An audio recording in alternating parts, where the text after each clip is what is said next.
बहैसियत गैर मुस्लिम मेरे लिए शर्म का मकाम है। सर आप देखें, रमजान शरीफ का मुकद्दस महीना, रमजान शरीफ का इंतहाई मुकद्दस महीना, जिसमें कहते हैं कि शैतान बंद हो जाता है, मगर क्या पाकिस्तान में तो शैतान खुल्लम खुल्ला घूम रहा है।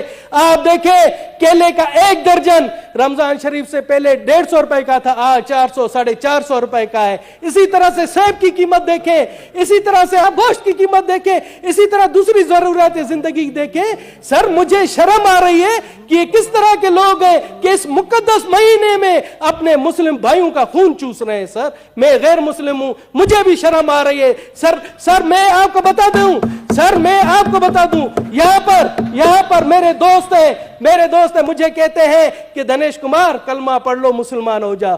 तो ये अमल देकर दिनेश कुमार कलमा पढ़ेगा? पहले आप उन शैतानों को